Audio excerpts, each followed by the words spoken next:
In the sacred garden of justice, where seeds of inquiry bloom into timeless wisdom, mentorship becomes the gentle rain that nurtures young minds into towering pillars of legal scholarship.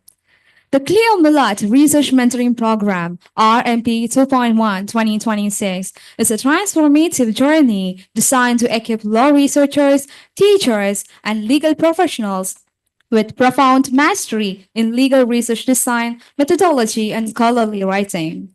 Going to be held over the next three illuminating days by CLEA in synergy with Minor Institute of Legal Advocacy and Training Millet and the Kela Law Academy Law College at Center for Advanced Legal Studies and Research Culture. This mentorship-driven program cultivates a vibrant culture of academic excellence, guiding participants from inspiration to publication-ready brilliance. Justice is the firm and constant pursuit of what is right. Distinguished ladies and gentlemen, it is with immense pride and profound respect that we welcome our esteemed dignitaries to this momentous occasion. We are deeply honored by the gracious presence of Honorable Mr. Justice N. Koteshwar Singh, Judge, Supreme Court of India, Honorable Mr. Justice C.S. Dias, Judge, High Court of Kerala, Dr. N.K. Jayakumar sir, former Vice Chancellor of National University of Advanced Legal Studies, Kochi, and former Dean of Faculty of Law, University of Kerala. Senior Professor Dr. S. Shivakumar sir, President of the Commonwealth Legal Education Association and Chairman of MILAT. Advocate Nagaraj Nairan sir, Director, the Kerala Law Academy Law College. Professor Anil Kumar K. sir, Director, Kerala Law Academy Law College.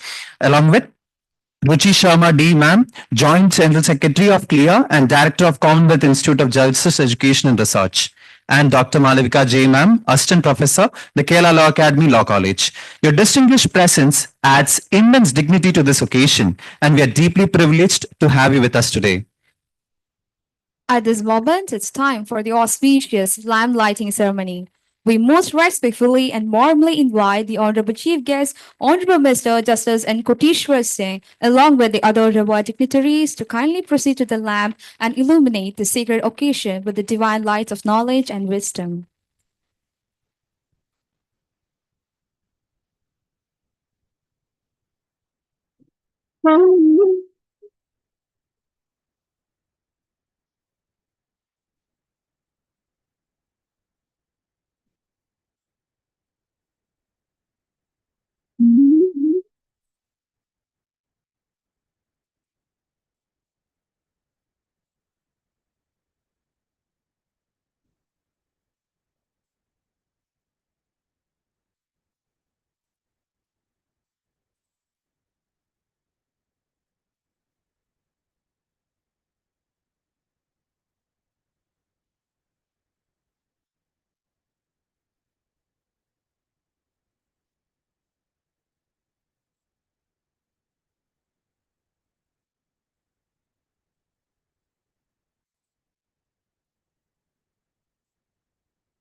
Now, it's my privilege to invite Professor Dr. N.K. Jayakumar sir to deliver the welcome address. Sir is a distinguished legal academician, former Vice Chancellor of National University of Advanced Legal Studies, Kochi, and former Dean, Faculty of Law, University of Kerala.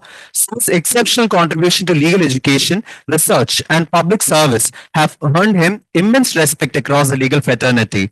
May I now respectfully request Professor Dr. N.K. Jayakumar, sir, to kindly deliver the welcome address. Sir, please.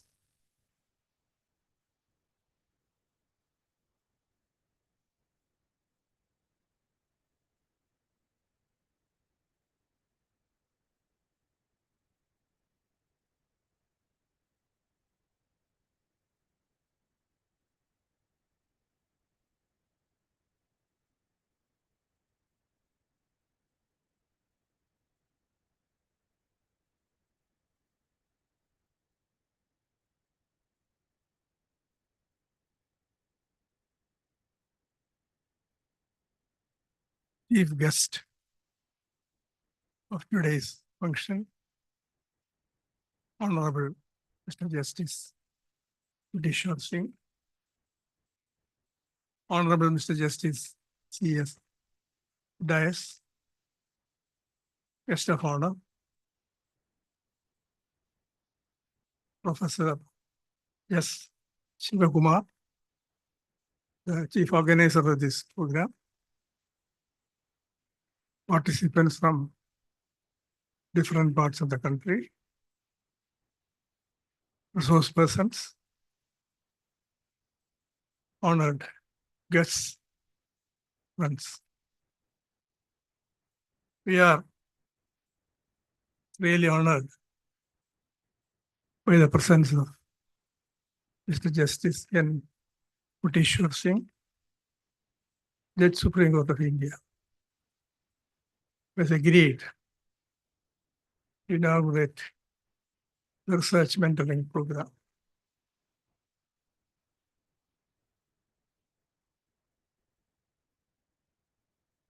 I am very happy that I have been given the opportunity to extend a warm welcome on behalf of all of you to the honored, distinguished guests of today.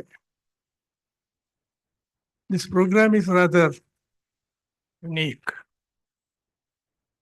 A lot of research is going on in the field of law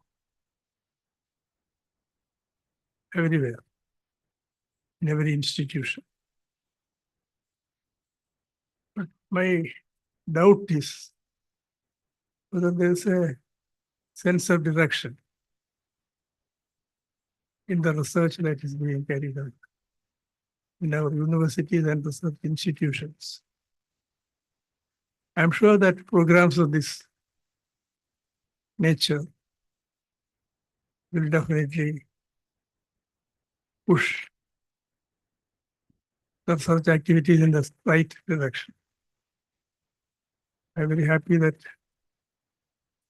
Professor Shivakumar has taken the initiative and the Kerala Law Academy as well as the Center for Advanced Legal Studies and Research have extended full cooperation in making this program a grand success. My task is, as you know, extending a word of welcome to the honored guests. We all are very happy and highly excited by the presence of Honorable Mr. Justice N. Kishore Singh, Supreme Court of India. The Indian Supreme Court I consider as the most powerful court in the world. Years back, somebody asked the then Chief Justice of the United States, Charles Evan Hughes, "Sir, what is your opinion about the Supreme Court?" He remained silent for 2 minutes. Then he said, "We are all under the Supreme Court." The Supreme Court is, we are all under the Constitution. The Constitution is what we say it is. He was making a true statement. So he was criticized for that. People alleged that he is very arrogant, very haughty. But that is the truth. As far as India is concerned, it is more true. Whatever the Supreme Court says is the Constitution. And to be a judge of the Supreme Court is a very heavy responsibility. They are interpreting the Constitution. They are giving a meaning according to the changing needs of society, to the words in the Constitution. You all know how Article 21 received a dynamic interpretation from the Supreme Court, and the entire content of that provision has dramatically changed.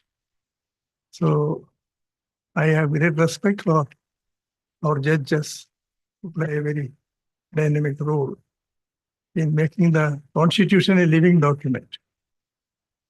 As far as our Chief Justice is concerned, Mr. Justice N. Koteshwar Singh, graduated in political science from the University of Delhi, took a law degree from Campus Law Center, University of Delhi, enrolled as an advocate in 1986. He started practice before the Supreme Court of India, then shifted to Guwahati High Court, where he built an eminent career, appearing in constitutional, civil, administrative, and public law matters. He served as Advocate General of Manipur and was designated as Senior Advocate by Guwahati High Court in 2008. He was elevated as a judge of the Guwahati High Court in 2011. He later became a judge of the High Court of Manipur upon its establishment and twice discharged the duties of the Chief Justice. Following the transfer of Mr. Justice Koteshwar Singh to Guwahati High Court, he served as acting Chief Justice on multiple occasions before being appointed as Chief Justice of the High Court of Jammu and Kashmir and Ladakh in 2023. In addition, in recognition of his distinguished judicial service and contributions to the administration of justice, Justice N. Koteshwar Singh was elevated as a judge of the Supreme Court of India on 18th July 2024, where he continues to serve with distinction. So, great respect and regard. I extend on behalf of the organizers a very warm welcome to you.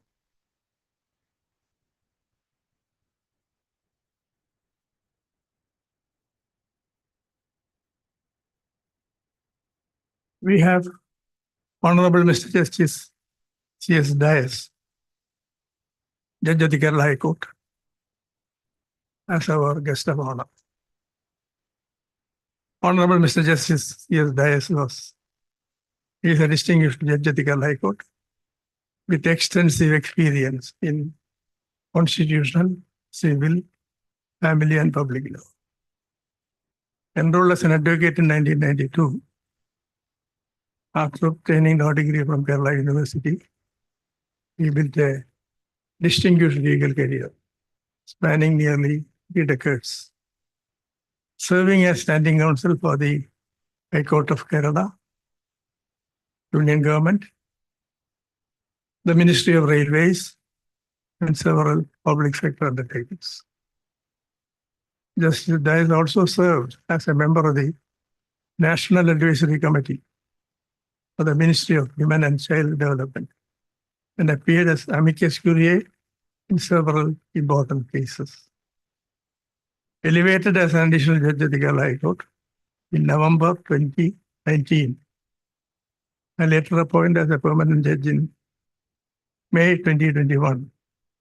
Justice Dias continues to make significant contributions to the development of constitutional and public law jurisprudence through his judicial service. Sir, I extend a warm welcome.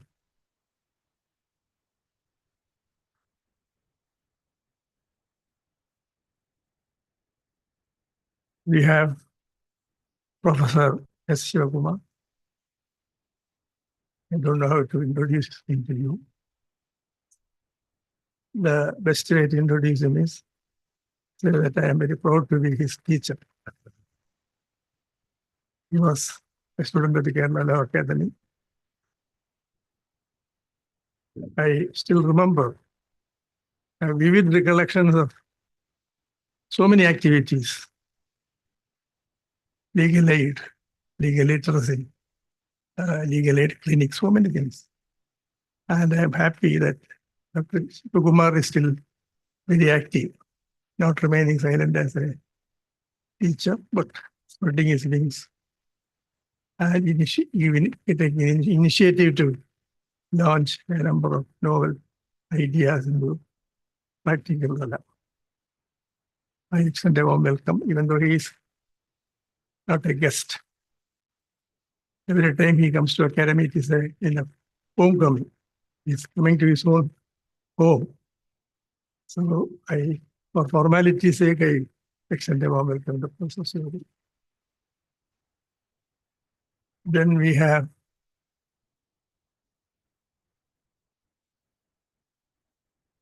Dr. Vijay Sharma, Joint General Secretary, CLEA. Some of you may be wondering what CLEA is.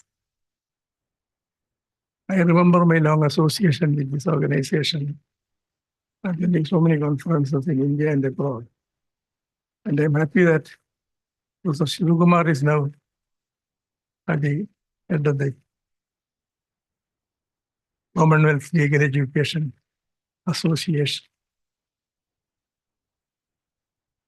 So we have with us Dr. Vijay Sharma, who is the Joint General Secretary of CLEA and Secretary of the current Research Mentoring Program.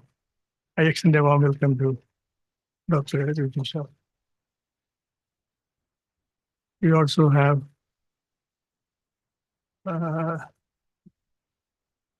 Justice Nawaz, the Supreme Court of Sri Lanka,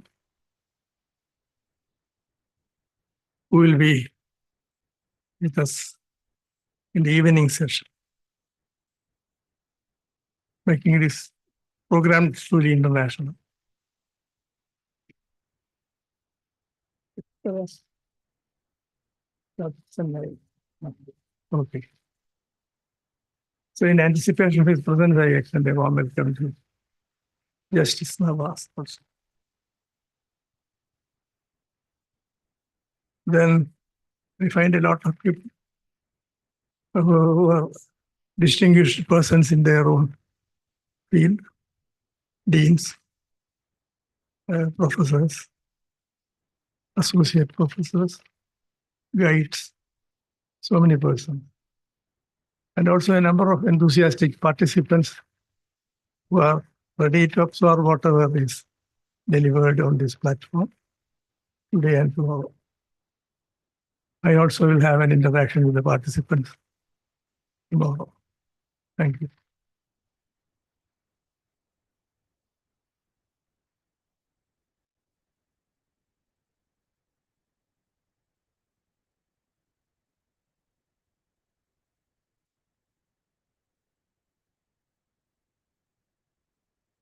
Thank you, sir. We welcome you to this occasion too.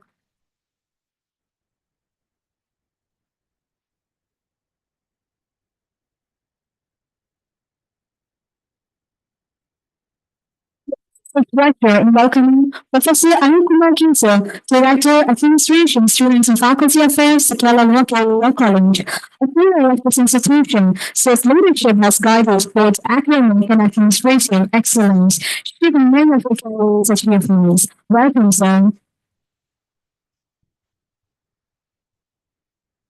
So, we warmly welcome Dr. Malala Assistant Professor, the Kerala Law College. Of constant guidance, encouragement, and dedication for academic excellence is played a key role in organizing and setting the stage. Welcome.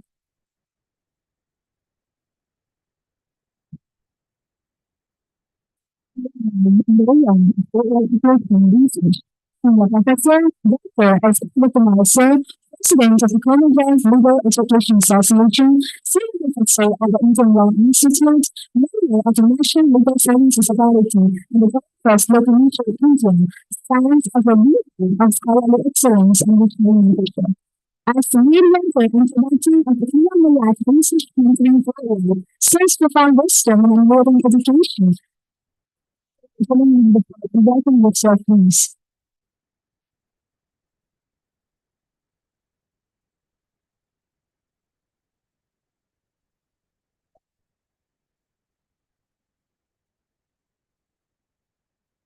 Honorable Mr. Justice N. Kodeshwar Singh, Judge, Supreme Court of India, our esteemed chief guest of today. You must be knowing, Lordship is about to attend a program, an international program at Delhi, but skipping that program, put a lot of interest to attend and interact with you people here. That's why Lordship is here. Today, Lordship will go back and attend again tomorrow that program. Thank you, Lordship, for accepting our invitation and here. He's a fellow traveler of CLEA from 2024 onwards, from AG conference, then Kumaragam and many conference together, and with moving together with many legal education institutions also. Honorable Mr. Justice C.S. Dias, Judge High Court of Kerala, our esteemed guest of honor. He was not only a guest for us, it is a fellow traveler of CLEA, or organized the program in Kumaragam, last time in Trivandrum. All this edition, he used to be part of our, or pillar of our strength for CLEA program. Thank you very much. My teacher, Professor Dr. N.K. Jayagumar, former Vice Chancellor of Nuyals, and he is the, under his guidance, I studied my undergraduate program in Kerala Law Academy, and also the research and other things from Kalsar. And Professor Sindhu Tulasidharan, head of the department, Law Department of Kerala University. Professor Anil Kumar, Director Administration, Kerala Law Academy. Mr. Rajiv S.S., Advocate Thiruvananthapuram. Mr. Sridhar, former Kanyakumari Devasam Board Chairperson. Principal of this college, Mr. Dr. Harindran. So interestingly, Justice Dias and Dr. Harindran studied together in Government Law College. Professor Anil Kumar, Vice Principal. My esteemed colleagues from CLEA, Ruji Sharma and the other entire team, and also the other team under the leadership of Dr. Malaviga, my dear friends, colleagues, researchers, and those who are attending through online, the other other members are attending through online. Some 6 people are delivering their lectures on online. This is live telecasted as well as they are attending in online mode. Dear participants, students, very good morning to all of you. It gives me immense pleasure to welcome you all to this inaugural program of CLEA-MILAT Research Mentoring Program. It is a trademark registered program at the Center for Advanced Legal Studies and Research, a research wing of Kerala Law Academy, an institution that has for decades stood at the center of legal education, scholarship, and intellectual engagement. More than that, coming back to alma mater any day is a pleasure for me, and meeting teacher like Professor Jayakumar and all, it gives another enthusiasm for me. Let me begin not with a definition of research, but with a memory, one that every child in India has grown up with, even if they did not know it was a lesson in mentorship. Years before, he became the missile man of India before Rameshwaram gave way to Rashtrapati Bhavan. A young boy named Abdul Kalam sat in the modest classroom under a teacher named Shiva Subramanya Iyer. One day, the teacher, began to speak not on a textbook, but from the sky itself. He asked his students a question that seems simple only until you actually try to answer. How does a bird fly? The teacher sketched a bird on the blackboard: wing, tail, body, head, and walked the classroom through the mechanics of the flight. At the end of the lesson, young boy Kalam admitted he still did not understand. He was not alone. When the teacher asked the rest of the class, no one else understood either. So that evening, the teacher did something no textbook could do. He took the entire class down to the Rameshwaram shore. You must be knowing Rameshwaram is seashore. There they watched seabirds gliding in formation, their wings catching the wind. The teacher turned to his students and asked a question that has stayed with the world ever since. Where is the bird's engine, and what power it? In that moment, standing on the shore, Kalam understood that the bird carried no engine at all. It was powered by its own life, its own will to rise. He let the children watch, wonder, and ask. He turned the sky into a laboratory and curiosity into a method. You see the wonderful teacher like Shiva Subramanya Iyer. That single evening taught him more about flight than any diagram ever could. Kalam would later say that this one afternoon planted the seed of everything that followed his fascination with flight, his journey into aeronautics, and eventually the rockets that lifted India into space. A teacher had taken the most ordinary sight in the world, a bird in flight, and taught a child to ask an extraordinary question. I share this story because it tells us something that every mentor in his room already knows, but must be reminded of again and again. The highest form of teaching is not to hand over answers, but to teach a mind how to look, how to wonder, and how to stay with a difficult question long enough for it to reveal itself. This is preciously what the CLEA-MILAT research mentoring program seeks to do for young legal minds in the country. It was not designed to another routine workshop or academic exercise. The first its kind we started in 2022 under the blessings of the present Chief Justice of India and Chief Patron of CLEA, Commonwealth Legal Education Association, Honorable Mr. Justice Suryakant. And the second edition we started this year, early this year. He himself inaugurated at Indian Law Institute in presence of Justice Narasimha and Justice K.V. Vishwanathan. Now, that day he has informed, we had to spread this program. That's why now, as Supreme Court representative, Lordship is here with us to interact with you. Thank you again, Lordship, for this.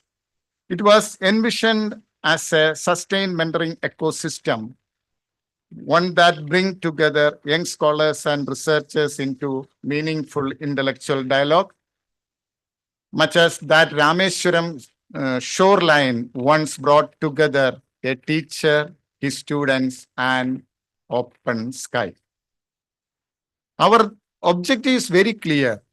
We want to cultivate researcher who can think critically, write rigorously, question fearlessly, and contribute meaningfully to the development of law and justice. We want to every participant to leave this program having learned not just what to think, but how to keep thinking when the answers does not come easily. This program designed to help the students understand that meaningful legal research requires far more than surface level study.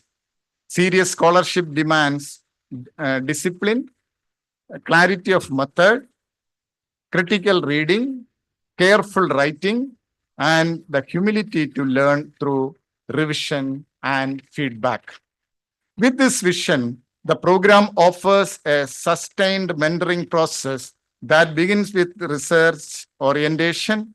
That we started with the Google Classroom. They have joined in the Google Classroom last 1 week. Then we'll have a continuous intensive residential program that we are starting today and extend into personalized mentorship and publication support next 4 weeks. We will complete after 4 weeks this entire program. Today, legal education in India is undergoing a major transformation that demands a new generation of legal scholars who are both methodologically rigorous and socially sensitive. India, fortunately, possesses one of the richest intellectual tradition in the world for nurturing such scholarship. What is remarkable about the Indian knowledge tradition is that it never treated questioning as a threat to learning. We treated questioning as the very foundation of learning. Perhaps legal education today must recover the same spirit of inquiry. Because law is not merely about answering questions. Law is about learning which questions are worth asking. This brings me to another story I have always found deeply moving, the story of Sir C.V. Raman. When Raman was informed that he would receive the Bharat Ratna, the highest civilian award of honor of our country, the President of India invited him to Delhi for a ceremony and stay with him for a few days. For most individuals like us, such an invitation would represent a pinnacle of public recognition. Yet Raman declined. In his letter to the president, it is available in the public domain. He explained that one of his doctoral students was completing his thesis and he could not leave Bangalore at such an important stage of the student's work. Think about that for a moment and Sir C.V. Raman. At the highest national recognition, Raman chose mentorship over ceremony. He chose responsibility over recognition, mentorship over celebration, the future of a student over a glory of a medal. The world remembers Raman effect as a scientific discovery that transformed our understanding of life. But there is another Raman effect that deserves equal remembrance, the effect of a dedicated mentor can have one generation of students and researchers. Between school teacher on a Rameswaram beach and a Nobel laureate in Bangalore laboratory, the lesson is the same. The greatness is not measured only in what one discovers, but in what one is willing to give so that another may discover something too. The meaningful research is never built in isolation. The finest ideas are born when minds meet through debate, disagreement, reflection, and shared curiosity. This program is not meant to create individual working silently besides one another, but a community of scholars who question together, challenge each other, and grow together.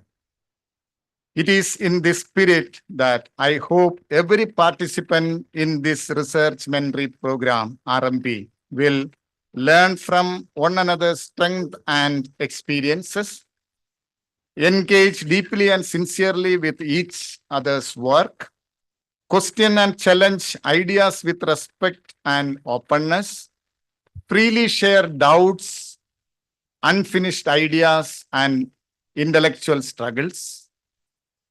And if this program succeeds in bringing together scholars connected not merely by academic credentials, but by a shared commitment to ideas, inquiry, meaningful scholarship, and if somewhere among you there is a young mind who will one day look up at ordinary sky and ask an extraordinary question, then I believe we would have created something truly enduring.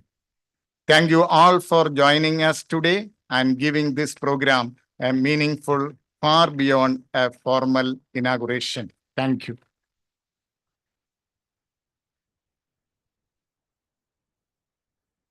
Thank you, sir. It is my proud privilege to invite our esteemed guest of honor, Honorable Mr. Justice C.S. Dias, Judge of the High Court of Kerala, to address this august gathering. A distinguished jurist with exceptional contribution to constitutional, civil, family, and public law. His Lordship's wisdom and vast judicial experience continue to inspire the legal fraternity.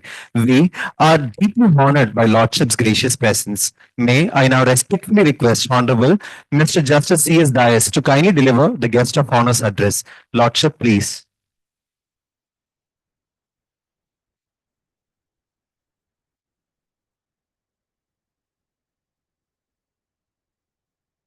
Chief guest of the program, Honorable Mr. Justice N. Kotishwar Singh, Judge, Supreme Court of India, Professor Dr. Shivakumar, President of CLEA, Professor Dr. N.K. Jayagumar,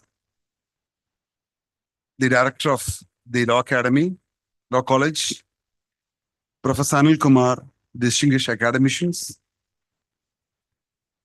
respected faculty members, dear researchers, and my classmates, Mr. Arindran and Mr. Rajiv, and my dear fellow students. A very good morning to all of you. It's a great privilege and honor to be before you this morning for the inauguration of the CLEA-MILAT Research Mentoring Program 2.1 2026. I wholeheartedly congratulate the Kerala Law Academy, the Commonwealth Legal Education Association, and the Menon Institute of Legal Advocacy and Training for organizing a program of this scale, magnitude, and significance. This is not merely a workshop on research methodology. It's a reminder that good legal education can never exist without good legal research. I sincerely thank Dr. Professor Shivakumar and the organizers for inviting me and giving me this opportunity to share my views on this wonderful academic initiative.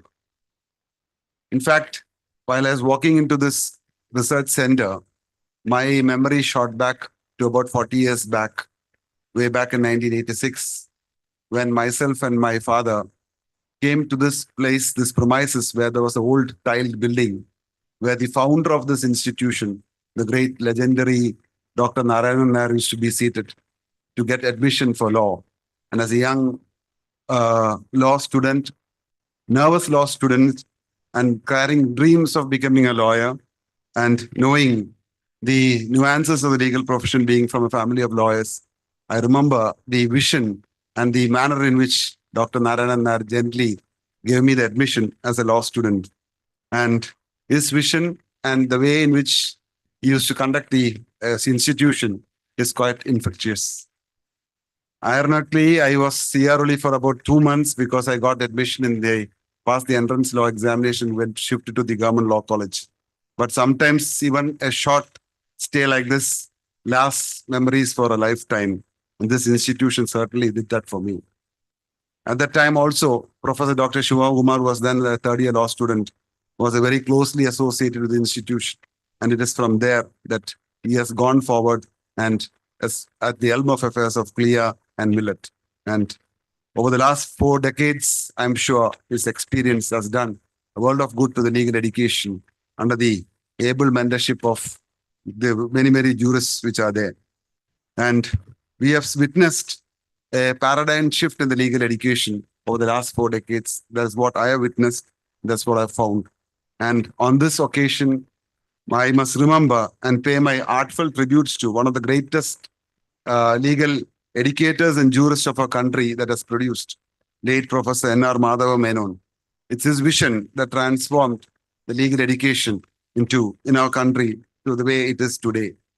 Institutions like CLEA and MILAT proudly carry on his legacy, and let us all strive forward to bring this legacy forward and education also where it is and where it has to be. There is a beautiful saying by Justice Benjamin Cardoso. He said that law is like a traveler, must be ready for tomorrow. These words have become very relevant today. The law cannot remain static in a fast evolving world. Every generation presents new questions. Yesterday, the law dealt with disputes over land, contracts, and property. Today, courts decide questions involving artificial intelligence, digital privacy, cybercrime, climate justice, and virtual assets. These were things that we never thought about 3 or 4 decades back. Tomorrow, who knows that somebody may file a contempt of court case against a chatbot for giving a wrong answer or misleading the court. That's the speed at which technology is moving, and I will not dismiss the possibility of having such a case in the future. So how does law prepare itself for tomorrow? The answer only lies, and there's only one answer, that is research. Many people believe that research belongs only to universities. I strongly disagree with it because a lawyer researches for presenting a case, a judge researches for writing a judgment, a legislature researches for writing a law, and a policymaker conducts research for introducing reforms. So research is actually a way of thinking.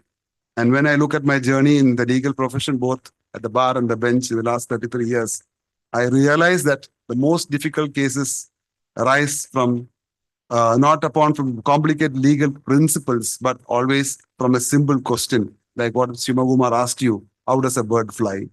The question that perhaps nobody has asked before. Somebody has a right answer and begins with courage to ask the right question. That I believe is the true beginning of a research. Never think that research is merely about writing articles for journals. Research is more than a publication. When I began practice, there was no online database, there was no search engines, and there was no AI assistance.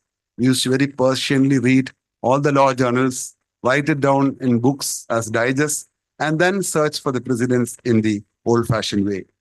After a hearing is over and a judgment is received, we used to send a 15 pice postcard to the client, informing him that the verdict has been passed. I'm sure that the young researchers here would ask me whether 15 pice coin existed at that point of time. I remember my clerk telling me that those were the days where simple times, or those are the times of server, those are the simple times, and it was easy to live because after sending a postcard, the client would reach the office only after about 2 weeks to collect the judgment. Today, if you look, the judgment is delivered at 10:30 a.m. The client reads the judgment at 10:31.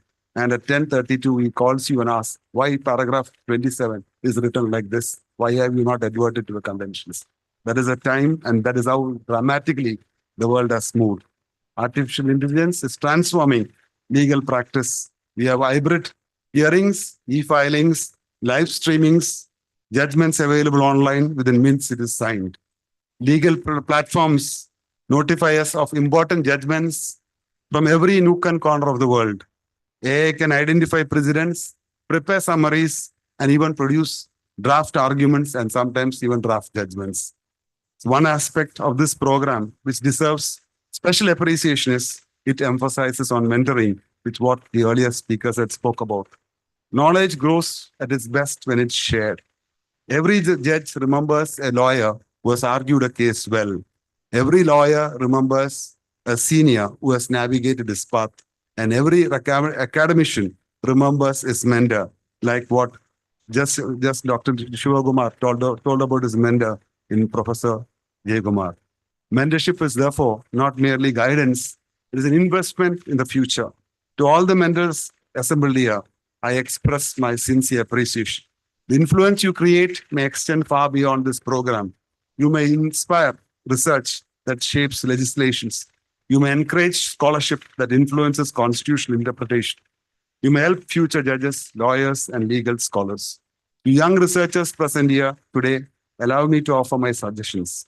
I have had several juniors and several interns under me, and I have found that it's the most curious one that is excelled in the profession. If you want to become a good researcher, always be curious and always be a dreamer.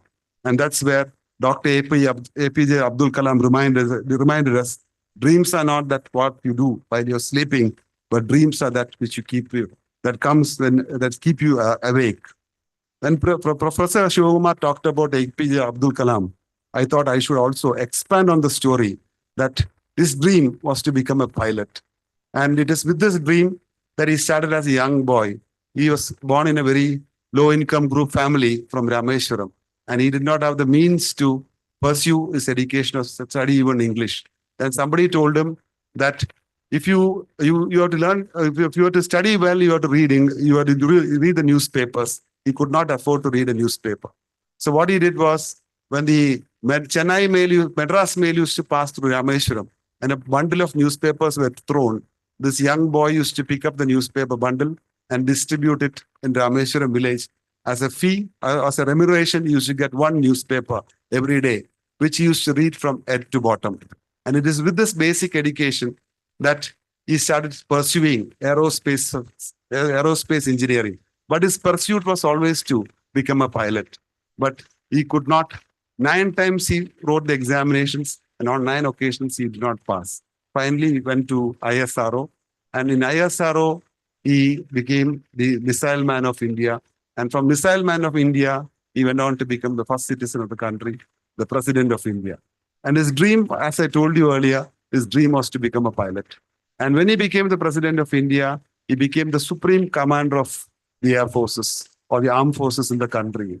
And at that point of time, he told the Supreme Commander, the Chief of the Defense Forces, that he wants to study to fly the Rafale jet.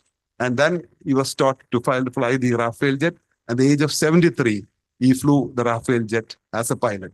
So that is where a dream lies. That is where a researcher's dream should also be there. So always keep APJ Abdul Kalam in your mind, because dream big, dreams ignite revolutions. Never stop asking why. Curiosity is the beginning of every meaningful lesson. Second, be honest. Never manipulate research to suit a conclusion. Third, be relevant. Always ask yourself questions whenever you complete a paper. Will my research make life better for someone? If the answer is yes, your work has genuine value. Research should not remain confined to journals read only by specialists. It should influence a society. It should improve institutions. It should simplify laws. It should help government formulate their policies. It should assist courts in arriving at a better decision. Ultimate legal research must serve people. That is the purpose. Before I conclude, let me return to where I began. Our constitution begins with 3 simple words, as all of you know. The profound words are, we the people. Everything in our legal system ultimately exists for these 3 words. Courts exist for the people, Law exists for the people, legal education exists for the people, research too ultimately serves the people.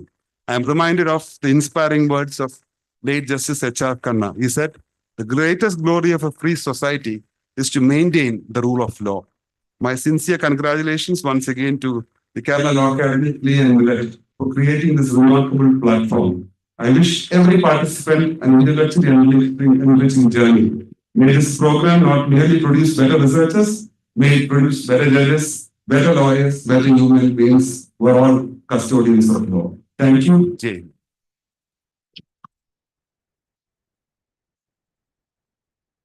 Gratitude, Doctor. With profound reverence and deepest respect, we welcome the Honorable Mr. Justice and Perpetual Singh, Judge of the Honorable Supreme Court of India. A distinguished jurist of exceptional eminence and a shining beacon of judicial wisdom, Lordship enjoyed as an advocate in 1986, and illustrious journey spans eminent practice before the Honorable Supreme Court and the Guwahati High Court. His Lordship has been ornamental with the many wisdom, positions, and Advocate General of Manipur and judge of various high courts. In recognition of his outstanding contributions to the administration of justice, his Lordship was elevated to the Honorable Supreme Court of India on 18 July 2024 and continues to serve the nation with unparalleled distinction and grace. With profound reverence and deepest respect, I most humbly invite Honorable Mr. Justice and Quotation Singh to deliver the inaugural address and invite the August meeting. Lordship, please.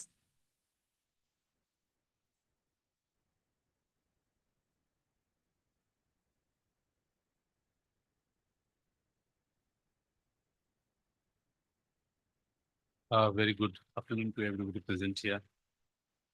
Honorable Mr. Justice C.S. Dias, there's High Court of Kerala, Professor Dr. S. Kumar, President of CLEA, and the lead mentor of this program. Professor Anil Kumar, Director, Kerala Law Academy. Professor N.K. J. Kumar, former Vice Chancellor, NULS Kochi. Dr. Ruchi Sharma, Joint General Secretary, CLEA. Dr. Malavika, Secretary of the program. Distinguished faculty members, research scholars, mentors, academicians, ladies and gentlemen. It is always a pleasant moment coming to God's own country.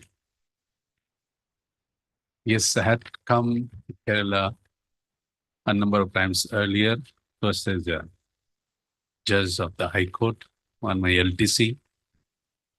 But yes, I didn't know many people, so I went as a tourist, being guided by more of the protocol of the High Court.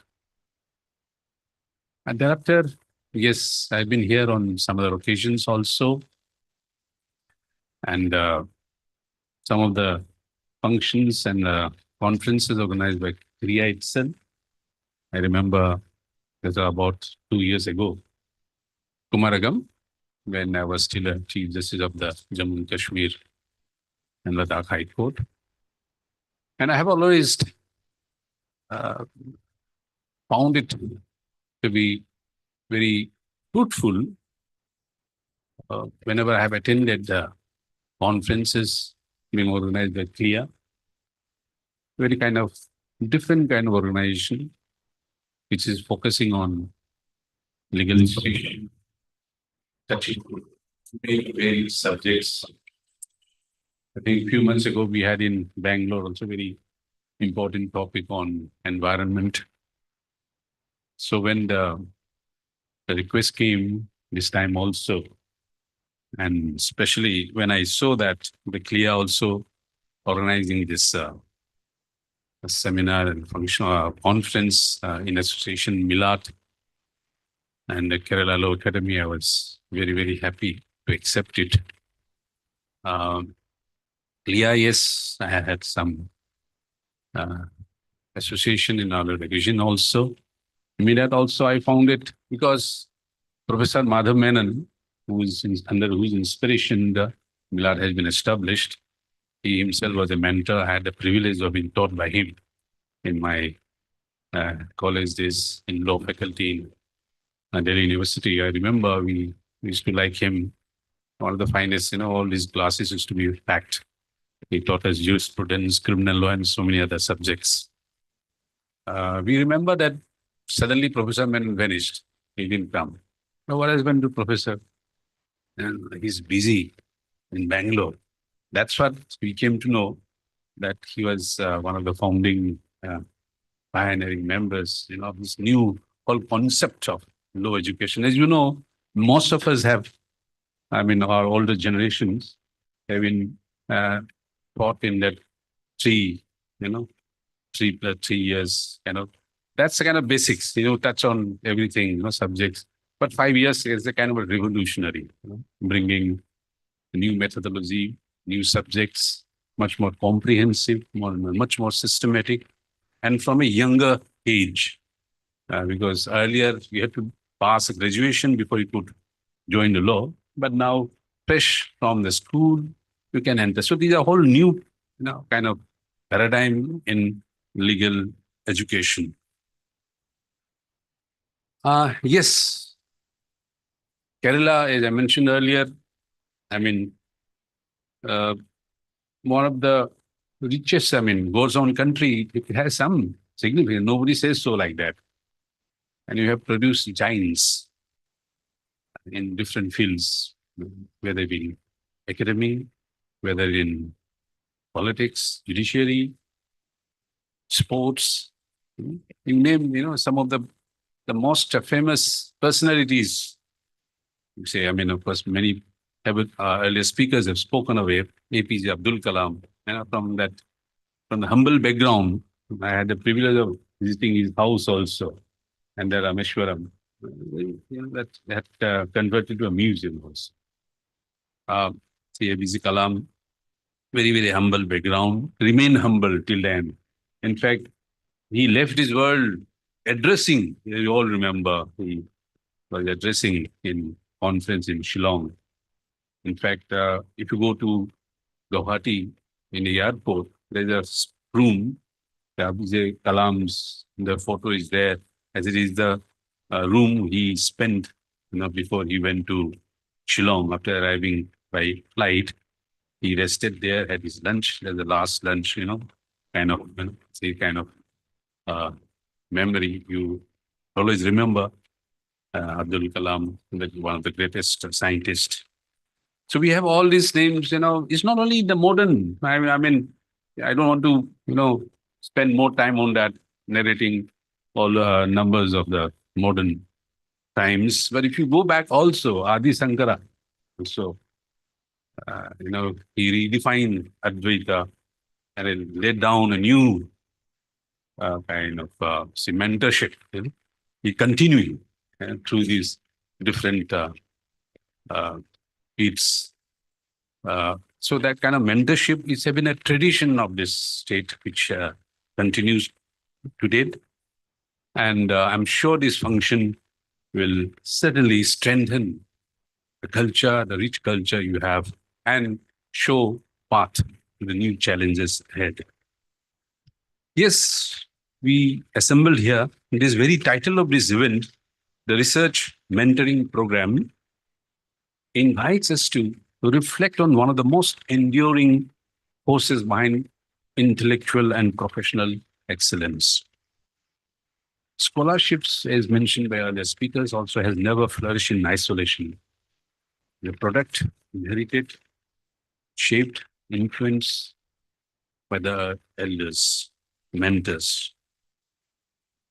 Across civilization, knowledge has advanced because one generation invested its time, wisdom, and experience in another generation. Greek tradition remembers mentor. In Homer's The Odyssey, the trusted friend of Odysseus, the king of Ithaca, was entrusted with guiding his son Telemachus during Odysseus' long absence. Then we know also in the Western tradition, philosophy passed from Socrates to Plato, from Plato to Aristotle, continuing to broaden the horizon of knowledge and wisdom. Our own intellectual tradition also equally in terms of its efficacy, in terms of its significance. I just mentioned about Adi Sankara. We mentioned about Chanakya also shaping Chandragupta Maurya's vision of statecraft. In East, we know Ramakrishna Paramhans inspiring the young Narendra. In Ramakrishna, incidentally, he was an illiterate. And he was mentoring one of the brightest minds of modern age, Swami Vivekananda. And who was just a Narendra. We don't know what actually his name when he was roaming around his country. And he was passing through Kerala also. Tamil Nadu, Kerala. He said another famous Rameshwaram, that's where he said. That is before he went to West, became famous. He was an unknown monk loitering around, trying to understand the greatness of his country. And when we returned, after becoming the famous Vivekananda, after giving the famous speech of Chicago, and it was received by whom? The king of Travancore himself. He himself drew the horse, that he is a great master. So tradition, in fact,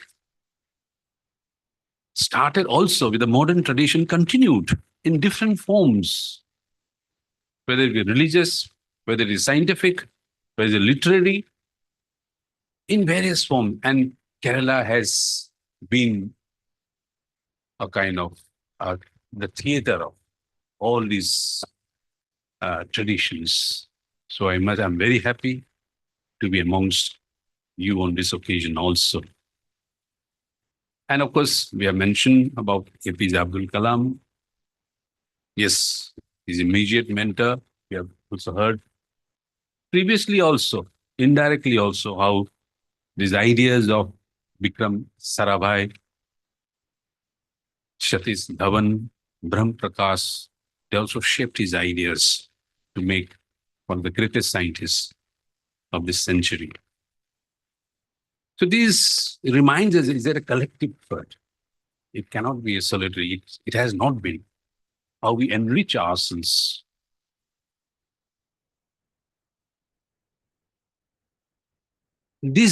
Many of these history's most influential scholars, scientists, judges, and leaders stood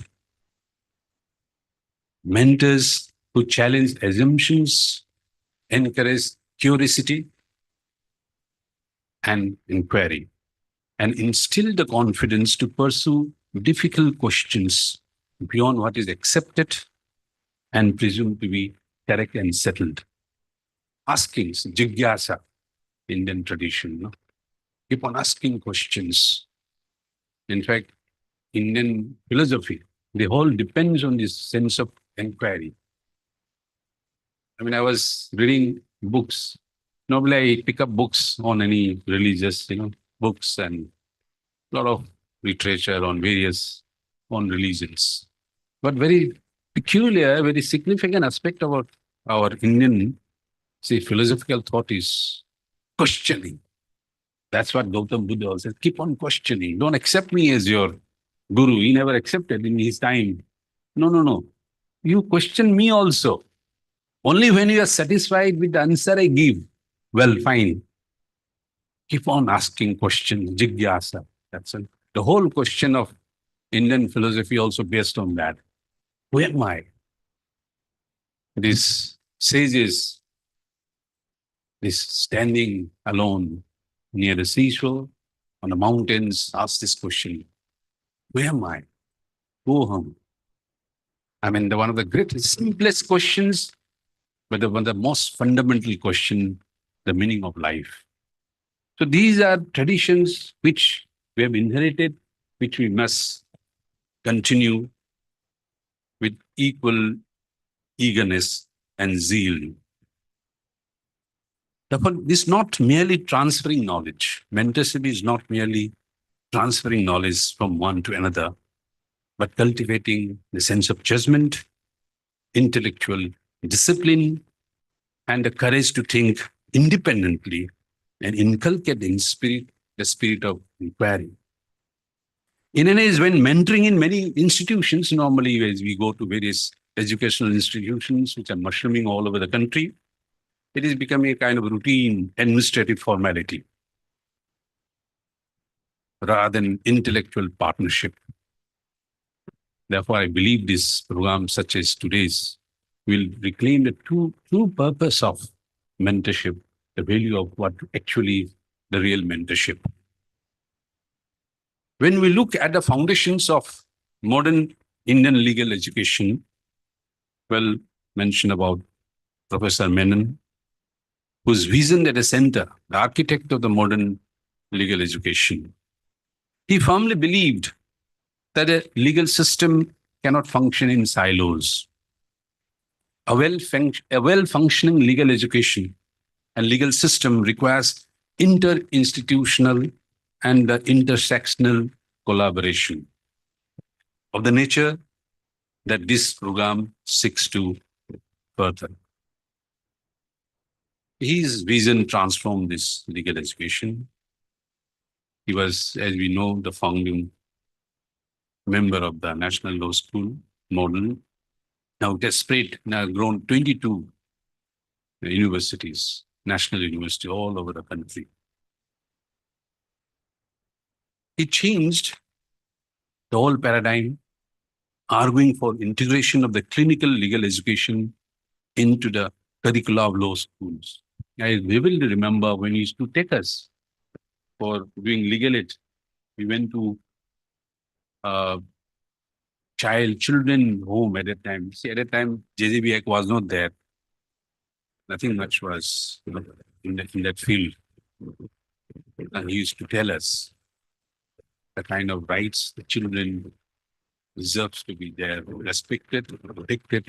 These are practical experiences used to instill on us. We used to go in a bus guided by him and tell us the condition of these children. So these are this has become integral part of the legal system. That was at that time anybody who could volunteer. That's nothing very compulsory about it. It was kind of co-curricular activities. It was treated as that. Now yes, and I'm happy that the MILAT, which has been established, it is inspired by him. Now, I think it focuses on 3 pillars. Number 1, a structured mentor-led programs in research methodology and academic writing. Number 2, faculty development programs to sharpen the teaching techniques of young faculty members. And number 3, targeted efforts to improve legal awareness, citizen education, and access to justice. In 1965, at Benares Hindu University, a German legal scholar named Professor Dietrich Conrad delivered a lecture asking a very fundamental question of far-reaching consequences that no Indian court had yet been asked. Here's this question. Could Parliament, exercising its power to amend the Constitution under Article 368, use that very power to abolish the Constitution itself? To legislate away every fundamental right? Even install a government, a dictator government, and still have the result stand as a valid constitutional amendment? At that time, it read as an important piece of continental scholarship and theorizing of no immediate consequence to Indian courtroom. But this remark, the question posed by a scholar, was picked up by Nani Palkiwala and developed whole arguments. If you read these arguments of Keswan Bharati case, the bench of 13 judges in 1973 in Keswan and Bharati answered no. Parliament's amending power, however wide, cannot touch the Constitution's basic structure.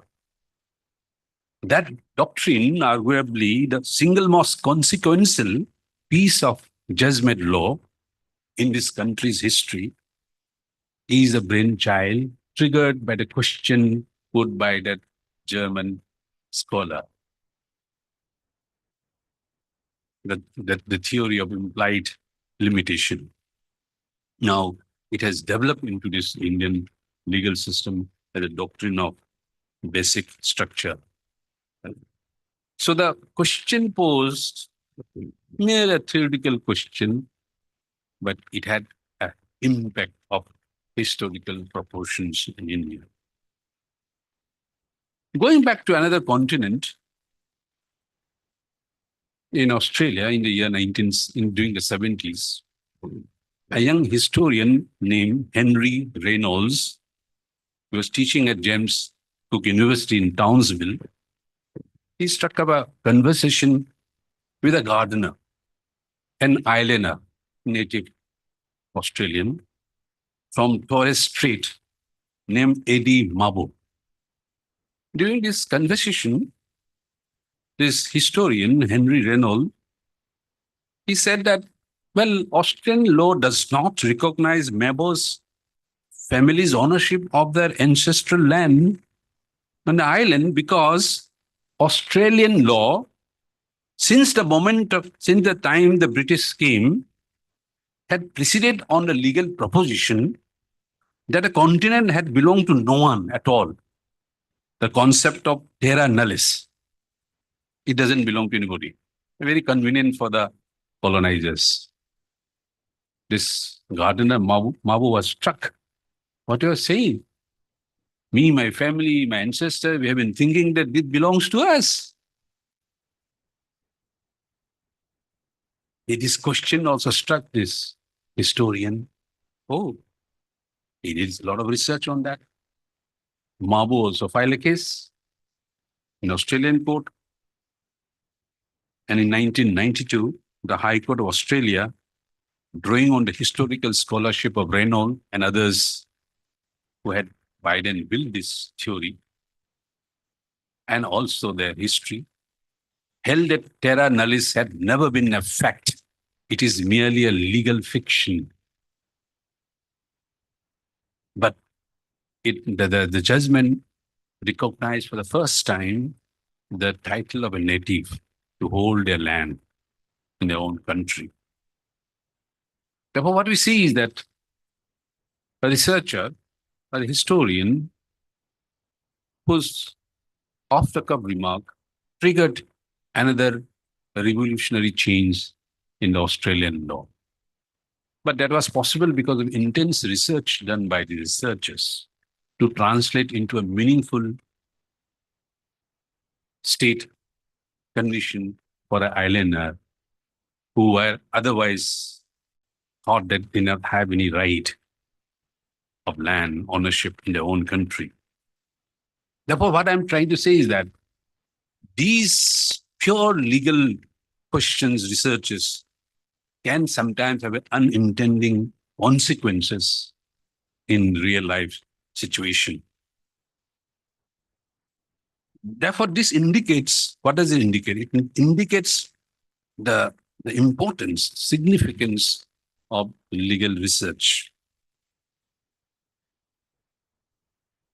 Therefore, if we connect these, now if you are able to make a more systematic connection, link with research and our daily everyday life, it can produce and certainly a much more beneficial situation, condition, environment for us.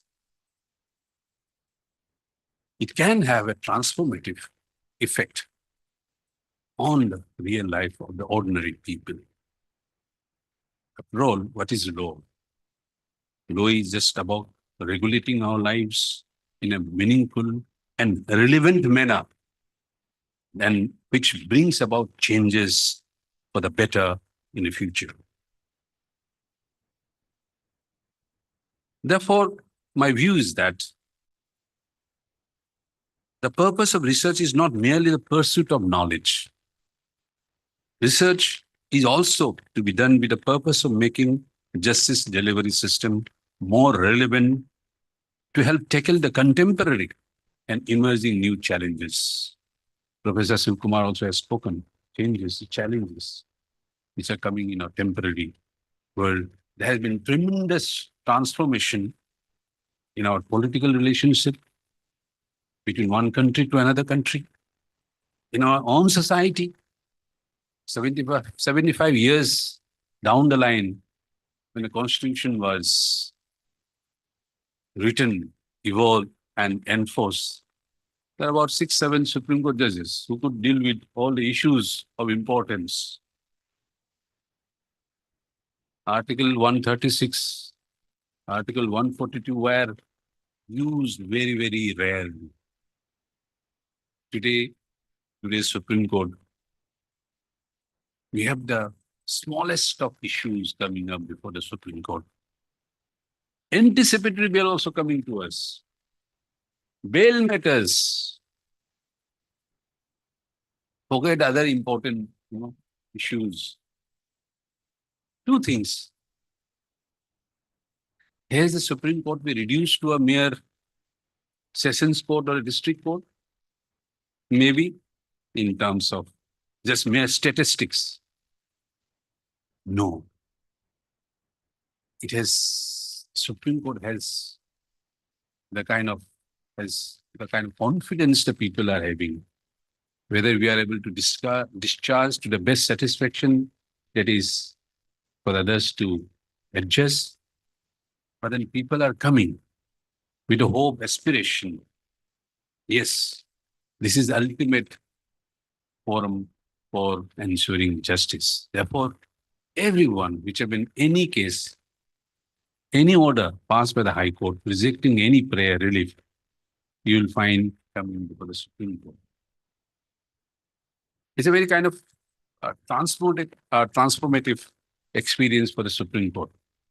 Therefore, today, Supreme Court is not engaged in issues of constitutional importance, but even small, apparently petty eviction, rent control matters, all are coming. That shows how our society is being transformed. Challenges we have to face. How economy has changed. When we are students, we are only taught of capitalism and socialism. Now they're all, we don't know. We don't talk of capitalism, socialism. We talk of different, economic, terminologies. Things are changing thick and fast. Trade and commerce. After India opened up its border in the 90s, things have changed dramatically. Therefore, those terminologies, those ideas, those concepts, which are prevailing till the 80s, 60s, when we were students, perhaps has become all irrelevant. Then advances in AI, the big challenge before the judiciary. The system, judicial institution itself is very, very conservative by its very nature. Though we say that our constitution is transformative, yes, but we don't do it overnight. It takes its own time, incremental time, for the court, for the law to react to any changed situation. But then advancement in AI, how it is taking place? Geometrical proportions. Today you are having an iPhone. Next month you will have another version. Next month another version. In the last 3-4 years, iPhone from 11 is outdated. iPhone 9 you can't use it. iPhone 10 you can't use it. iPhone 11 they said I Googled. I said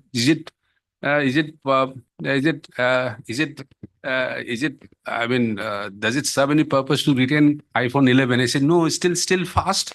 Yes, you can use for basic works. But nobody will buy iPhone 11. 12, 13, 14, 15, 17 now we have come. I'm just giving an example how technology advances. The law remains the same. In this legal framework scenario, who are the most important stakeholders? The lawyers and judges. Lawyers have been trained for 10, 20 years in the old traditional manner. We are a product of that. You can't suddenly become a judge of the Supreme Court, howsoever brilliant you are. System doesn't allow it. System says that either you become a High Court judge or be of such nature that you can come straight to the Supreme Court. But that is not for a few, not for everybody. It takes his own time. So the person, therefore, what is the future? Today, tomorrow's vacancy in Supreme Court will be filled up by a person who had taught in 80s and 90s at most. 90s are all dinosaurs in terms of AI technology. And all the smart students of law, NLU products, they will be thinking, what is he doesn't he know anything about AI? And the lawyers were arguing, they see, because they see from this, see clips, what kind of argument this lawyer is having. He doesn't know anything ABC of AI. See, that's why there is a systemic gap between the actual practitioners of law and what we write is the final, whether you agree or not, whether you like it or not. You have to obey what the court has passed the order. And this lawyer also is trying his best, but from a borrowed knowledge, because he's arguing briefed by these young students from NLU. So there is a gap in the system. That is where the real purpose, the importance of these functions and conferences.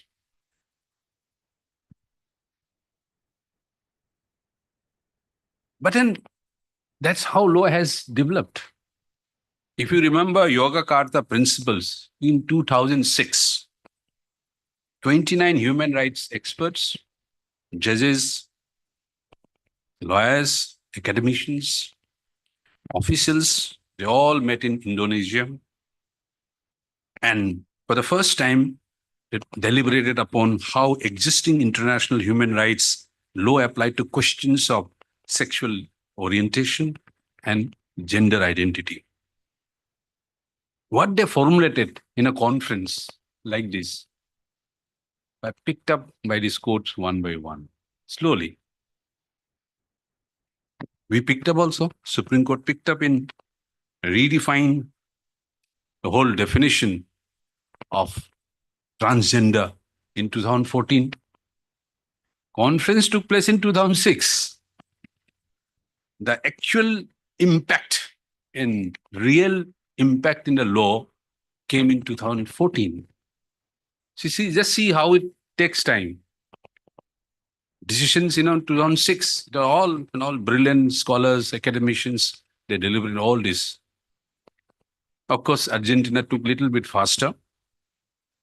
They enacted this gender identity law in 2012.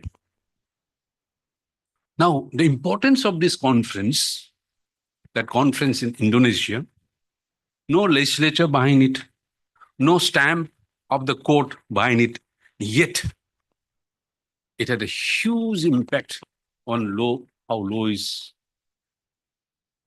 has to be applied from the authority which matters, the courts. It goes on, even Navtej Singh Johor's case also, how the whole role of sex, same-sex, relationship, how it has been, interpreted. Now again, if you see also the drafting of the UN Convention on Rights of Persons with Disabilities in the early 2000, it was shaped by disabled scholars and advocates themselves, which also gives an indication how researches, conferences attended by those persons for whom we are speaking, when they become part of it, it can be much more meaningful. Because they speak from their experience, lived experience, not as imagining how a person with challenged person suffers, a person, challenged person suffers, the kind of problem he or she faces can be properly explained. Therefore, this is another aspect which kind of conferences, researches can help in the development of law. And coming here also, I mean, we are Krishna Iyer is a household name. A household name or court hold name, you know. Who doesn't know Krishna Iyer? You know? Lawyer, any lawyer is Krishna Iyer. Of course, many people say, sir, I can't read Krishna Iyer unless I keep a dictionary on my table. But then see, he popularized it. It is drilled into the every judge of the country. What is that? Bail is a rule, jail is the exception. We keep juggling. All the courts all over the country keeps on juggling between these. Bail is a rule, jail is exception. What is the ultimate analysis? Ultimate order, whether it's released on bail or not, that's your luck. Huh? But then every judge is in the balance of justice. Bail is a rule, jail is exception. Keeps continuing till today. That is the contribution of Krishna Iyer. And also, wonderful thing is that after he demitted office, he didn't pick up arbitration and spend more time, trying to make up for the lost days. As judges, what we get, whether Dayas also there, he has been very successful lawyer. He must be wondering what I'm getting in 1 year, he used to earn in one, few days. So, he estimates his own loss also. But Krishna Iyer continued his scholarship activities, kept on teaching law, addressing students, scholars, seminars. Therefore, this legal scholarships what I'm trying to make the point is that legal scholarship is not only for the young scholars who are here. It is a lifelong commitment. We can continue as our professor, VC, he himself has, with his vast experience in administration, and continues to take part in this seminar, because this is something which is needed in view of the challenges which lay ahead before us. It is very necessary. I will not take much of your time because before, I don't want to eat upon your lunchtime. Because you need to eat. You have to maintain your body, mind, body, do any further intellectual work. So if I deprive your time to eat, that will be an injustice. I will not take much time, but I'll just a few minutes more. Now, judges, as I mentioned earlier, what's the time for judges to do research in India? I can't say about other countries. About 3 years before about 5 years before, yes, we went to my brother, Vijay Raghavan was there also with me. We went to California also to study about terrorists relating to terrorism training session.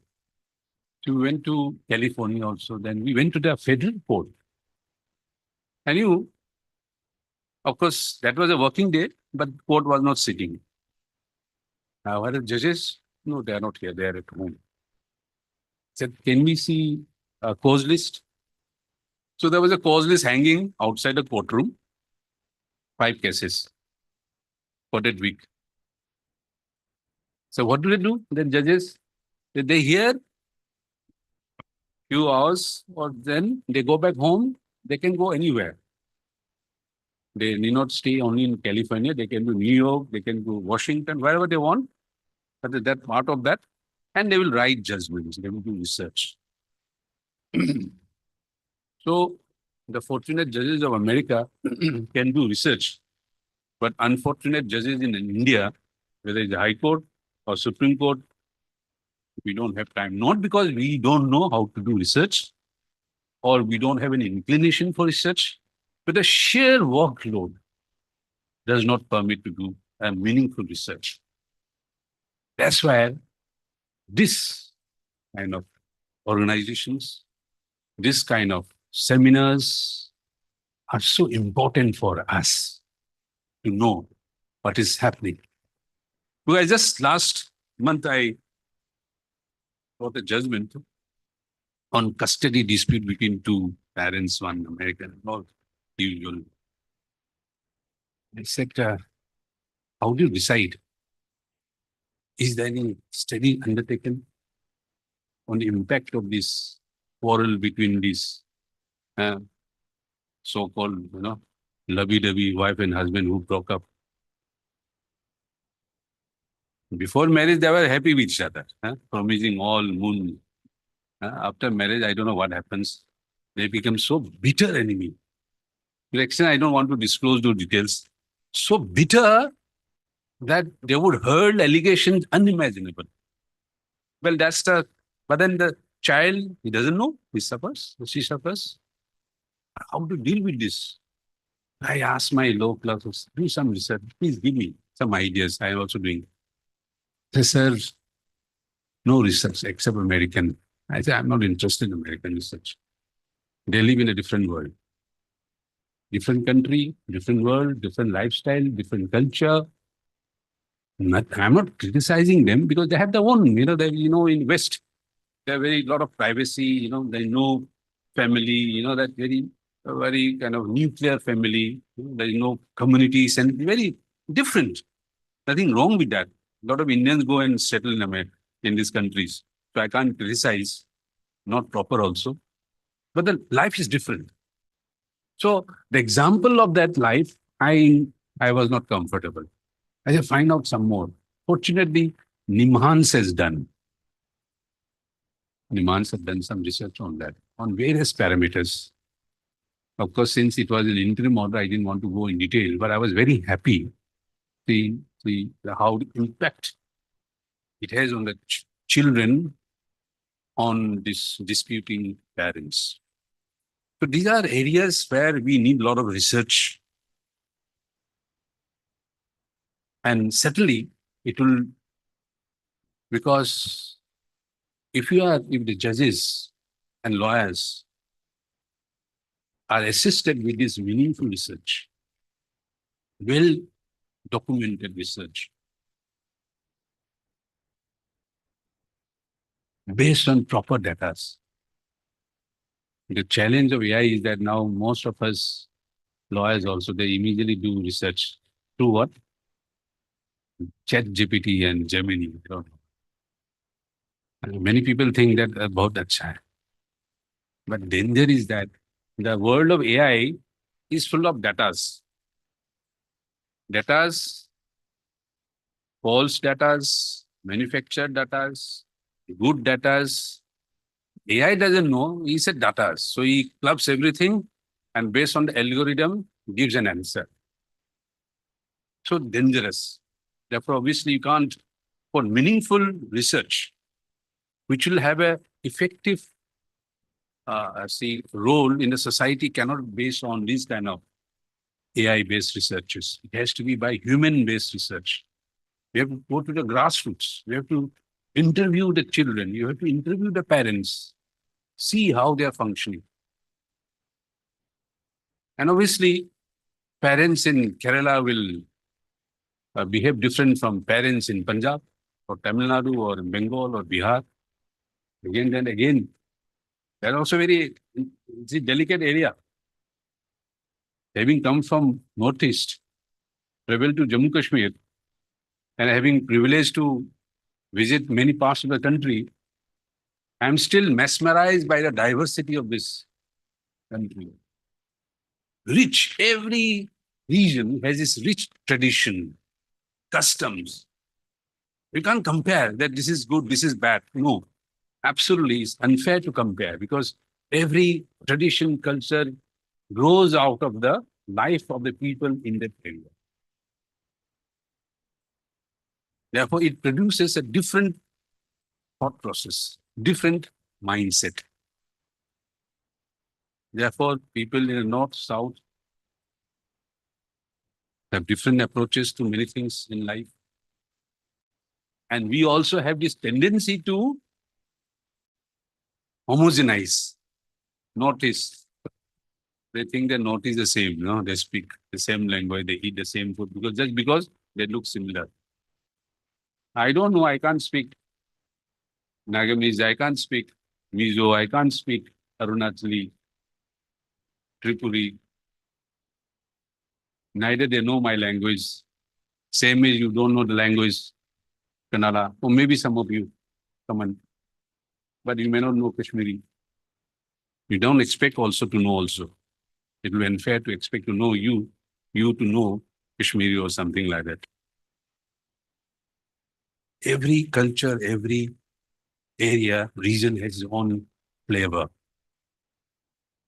That is also something researchers have to take care.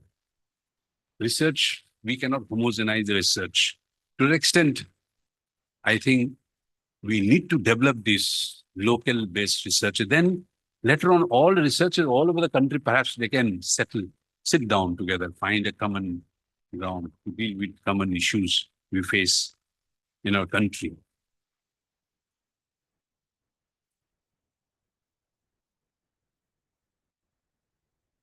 Another why importance of this conference. See, in industry, say for example, pharmaceutical industry, laboratory research are going on, or AI for that matter. A lot of researchers have been done. Elon Musk is thinking, I don't know what kind of researches they are doing. But they are not really guided by ethical norms. They are not guided by constitutional norms. He doesn't care what American Constitution says. He doesn't care what, say, European, common European model code says. Or he doesn't care what Indian Constitution says. He doesn't care what Chinese Constitution says. He is trying to develop the best model. Perhaps one of the things which in mind to how to make the maximum profit. That is the kind of research in the industrial arena. Pharmaceutical, anything. But that is not the kind of research we expect when it comes to social science.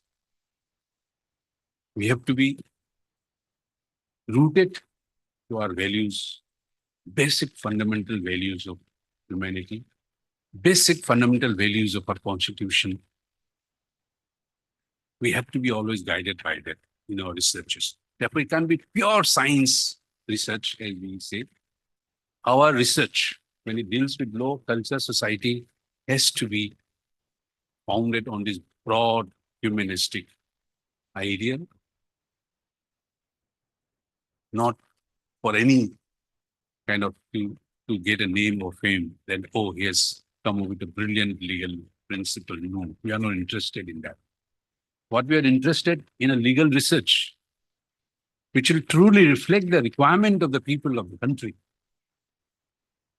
not of China or Pakistan or Bangladesh or for our own country, because the charity begins at home. We have to do for our own. So this is something which I wish to emphasize upon.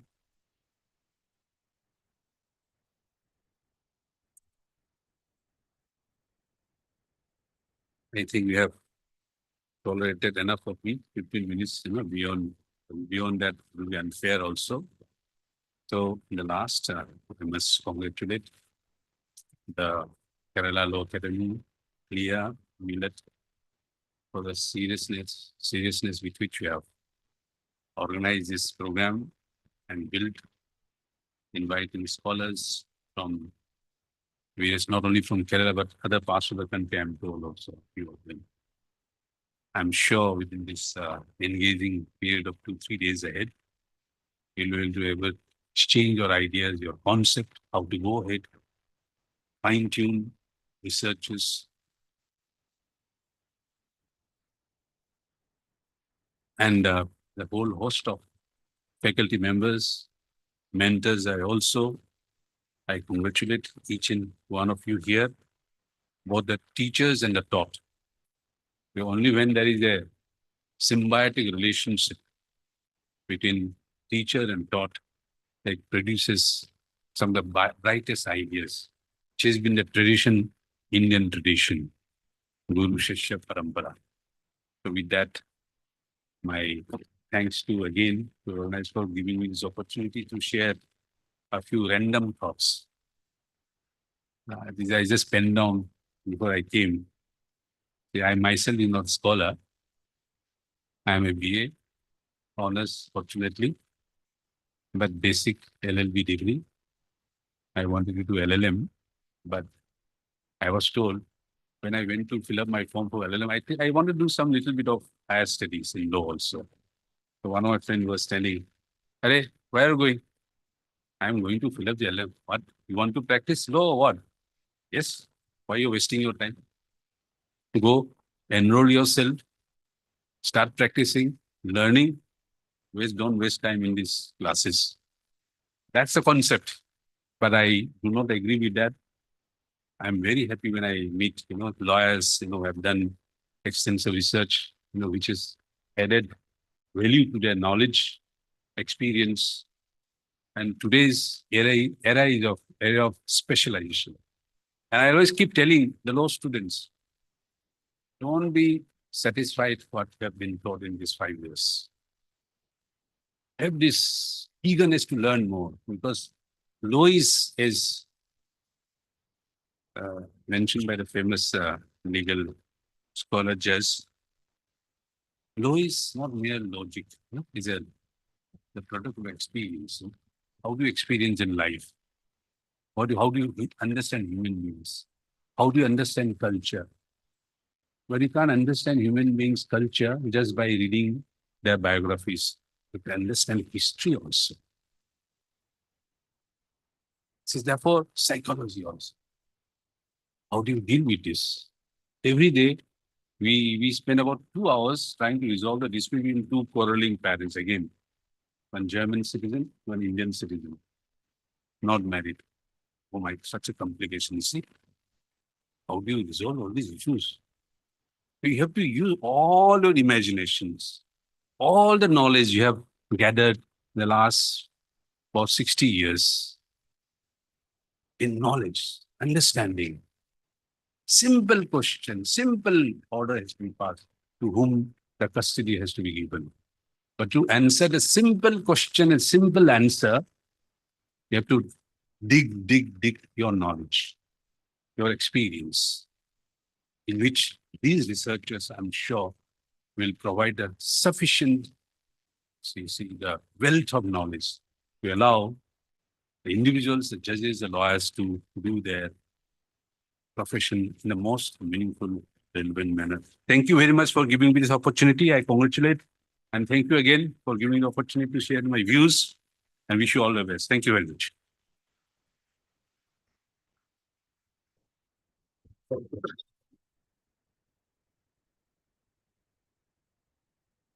What your lordship?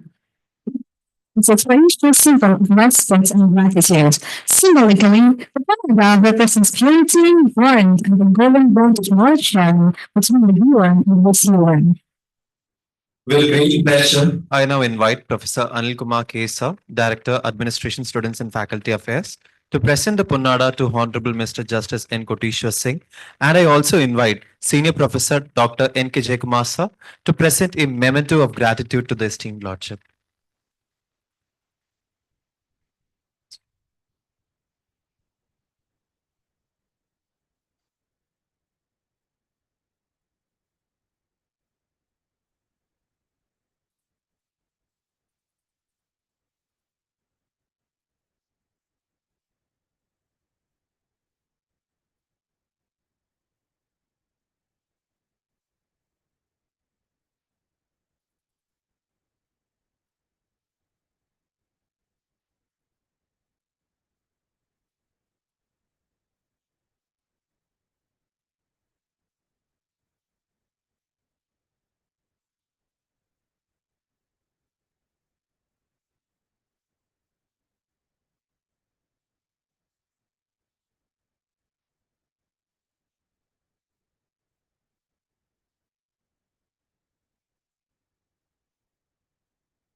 Thank you.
Thank you. Sequentially, with Sequentially, with hearts brimming with gratitude and admiration, we now invite Professor Dr. S. Shivakumar sir to gracefully present the Punnada to the esteemed guest of honor, Honorable Mr. Justice C.S. Dias, and I also invite Professor Anil Kumar K. sir to present a memento of gratitude to the Lordship.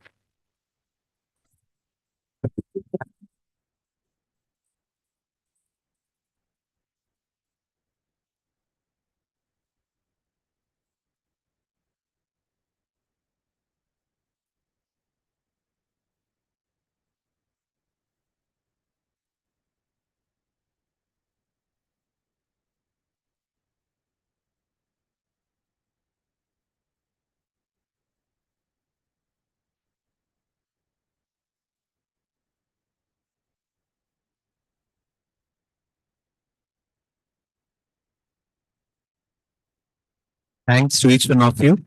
As we come to the conclusion of this inaugural session, it is my honor to invite Dr. Ruchi Sharma D to deliver the vote of thanks. Dr. Ruchi Sharma is the Joint General Secretary of the Commonwealth Legal Education Association and the Director of Commonwealth Institute for Justice Education and Research.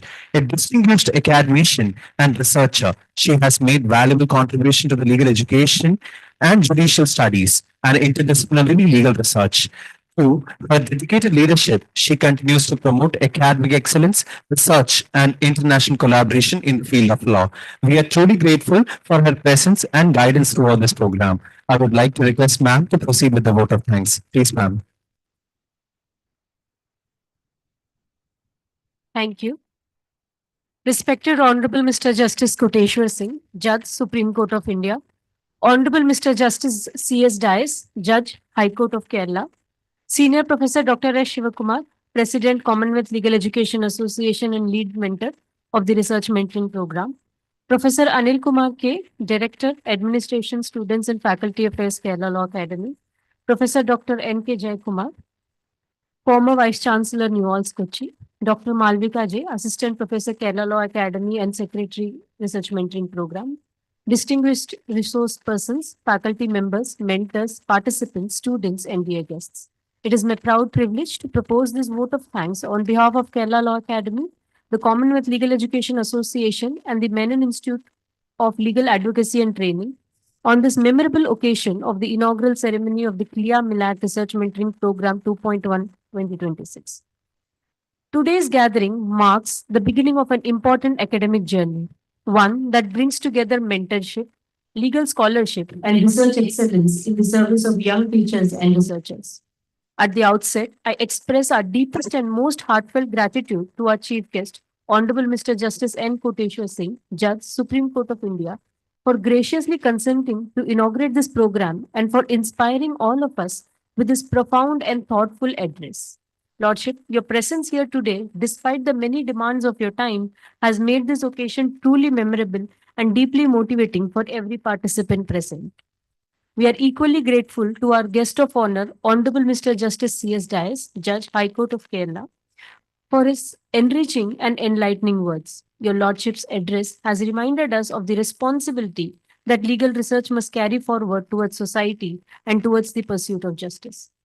We humbly place on record our sincere thanks to Professor Anil Kumar K, Director, Administration, Students and Faculty Affairs, for graciously opening the doors of this institution to us and for the generous support extended by the Kerala Law Academy Law College throughout this program. My heartfelt gratitude to Senior Professor Dr. S. Shivakumar, President CLE and lead mentor of the RMP program, for the vision, dedication, and unwavering commitment that has shaped this program into a meaningful platform for nurturing research culture and academic excellence amongst young scholars. We are sincerely thankful to Professor Dr. N.K. Jayakumar, former Vice Chancellor Newell's Kochi, for his warm and thoughtful welcome address, which set the tone for this entire program. Our sincere appreciation to all our distinguished resource persons for so generously consenting to share their knowledge, time, and experience with the participant over the coming days. We are deeply grateful to Dr. Malvika J, Secretary to Dr. Malvika J, our Chief Coordinator, Ms. Nabila Zehra, Dr. Dakshina Saraswati, Ms. Shalini AP, Mr. Varun Dev, for their tireless coordination that has brought this program to life. Our thanks are equally due to the faculty committee, Dr. Nair Swati, Mr. Giridhar V, Mrs. Gayatri SB, and to the research scholars of the Kerala Law Academy, Ms. Aparna Ji, Mrs. Kavya Mohan, and Ms. Jumi Reena Chachko, for their constant and dedicated support.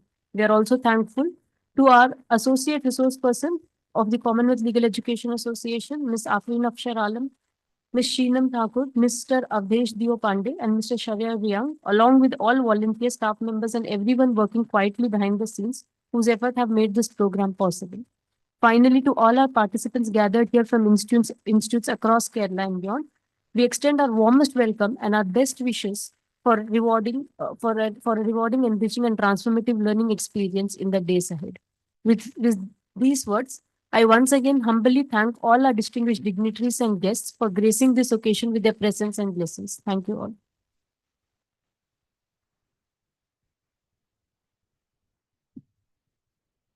Thank you, ma'am. Now, I request everyone to raise for the research anthem, please.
Thank you. With hearts blooming in a garden of profound gratitude and minds radiant with the golden light of timeless wisdom, we now gracefully draw the curtains on this magnificent inaugural session of the CLEA-MILAT Research Mentoring Program 2.1 2026. We offer artifacts, fragrant hands to our esteemed guests, reward dignitaries, and all Jewish participants whose presence or soul is captivated by sanctuary of knowledge. Making eternal flame of scholarship and the glorious spirit of membership, continuing to blossom like lotus flowers in the sacred waters of learning, guiding our journeys with grace and glory. And this is Naya Imambala, along with my co-emperor, we have made Buttermilk of Fervent Ephraim under the leadership of the sacred right to master only.